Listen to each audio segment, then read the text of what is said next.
I want to tell you what we've been cooking up this past year with The Hateful Eight. The Hateful Eight will have a 70mm roadshow release starting on Christmas Day. What is a roadshow, you ask? Well, back in the day, a night at the movies was a big event. People even got dressed up. They call this a roadshow. It was a limited theatrical engagement with reserved seating, a musical overture, an intermission, and they also gave you a program. A few classics released this way were Gone with the Wind, El Cid, and Ben-Hur, each presented in this grand fashion. We are doing that on Christmas Day in glorious 70mm. That's pretty cool, huh? The road shows started in the late 50s and then committed to them really big time in the 60s. Some of them were like musicals, some of them were historical epics, other ones were like Ice Station Zebra, Battle of the Bulge, Sand Pebbles. Normally, there would be about 10 extra minutes added to the movie that you'd only get to see in the roadshow version. It's really the way to go. You know, I remember going to the Cinerama Dome and watching Lawrence of Arabia and having the intermission. You got up and had a moment to talk about what you had just seen. And the whole thing was an event. I think he is reminding people that the cinema is a place to be revered. If I'm going to shoot in 65mm and release in 70, I'm not going to get 3,000 theaters to convert to 70, even if they wanted to, which they don't. It wouldn't be possible. However, we could do a roadshow version of such, where we go in 100 screens, filtered throughout America in this special roadshow version. Well, here's what makes 70mm so glorious. The movie is shot in 65mm, then projected in 70mm, with an image twice the size of what you're used to, which will make your enhanced viewing even doper. When you see the grain of 70, you see the color of 70, like the wide shot inside the barn and the close-ups of the faces. It's beautiful. We all knew we're going to tackle this. The format of 70mm lends itself to this Western landscape, the size of the frame, the width of the frame. It did take a minute to get a little bit used to the width of what this could see. But within that, it's just special. You can see a lot more than you're used to.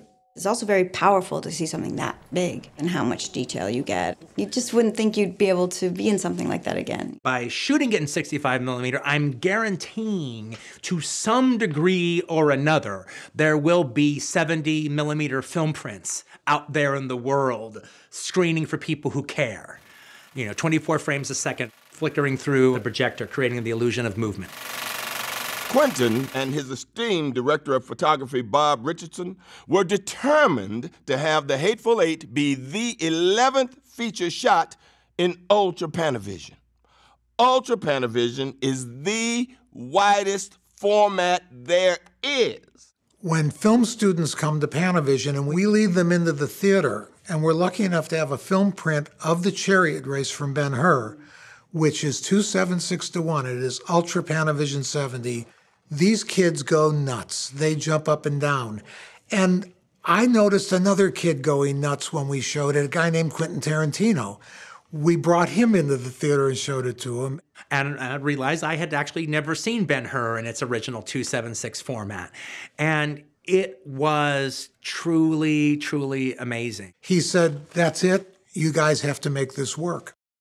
The minute I got into Panavision, I went around, and on the far side of the wall in the darkness were these oddly shaped lenses. And I walked up, what are these? Those are the Ultra Panavisions. These lenses hadn't been used since the movie Khartoum with Charlton Heston and Laurence Olivier. So Bob is asking about them, and they're telling him, and he's thinking, whoa, this could exactly be what Quentin would like. Quentin would love these. And so he was like, are they any good? Do they work? And they go, yeah, we think so. So immediately Bob said, I want these. And I took those lenses when we flew to our locations in Telluride. And the test came back, and now it's up to him to look at it and say, how do we feel about it? Because I wanted to show him inserts, close-up, wide shots, landscapes, faces. The day that we all trudged into the DGA to finally see our test footage, we all sat down and the lights went out, and these glorious, magnificent, gigantic images came up. And all of a sudden, you were in the Old West with these incredible images that we haven't seen for decades. Ultra Panavision, when you absolutely, positively got to wow everyone in the room, except no substitutes. The team had its work cut out for them, re-engineering lenses and retrofitting cameras to shoot the snowy Western. It's quite a feat. Oddly enough, since we don't throw anything away, we came up with actually a total of 5 sets of lenses, and we decided, let's go for it. We had to retrofit these cameras and rebuild them as if they were brand new cameras. So we would have the confidence that the first day they flipped the switch on these things, they were going to run until the very last day. Bob and Greg were really adamant that they wanted to preserve the look of the old optics. So next step was make the lenses compatible with the reflex and then make them compatible with the camera assistant. And each lens was its own adventure. Half the lenses had not seen light since 1965, 66. The fact that you could refurbish them and then send them out for 5 months. Yeah. Into the mountains, into the cold stage, the freezing temperatures, and they held up. They're completely usable right now. They don't even need any work on them. The level of commitment from Panavision is a testament to their belief in Bob Richardson, in Quentin, and in film. Panavision was 100% on board for what we were trying to do, and it was really lovely because they actually didn't just look at it as another movie. They looked at it as a legacy movie. Like, if we can pull this off and we make a good movie and we offer up a really dazzling visual experience for the audience, then it's going to be something that people are going to remember Panavision for. They're going to remember these lenses. They're going to remember this format. I think for the actors, it's like, oh, we're in a movie. We're not in a hard drive. We're in a movie. Christmas, Tarantino style. Join us on the road show. Put down the turkey legs and the eggnog, put on that new Christmas sweater, and get ready to enjoy the Hateful Eight in glorious 70mm.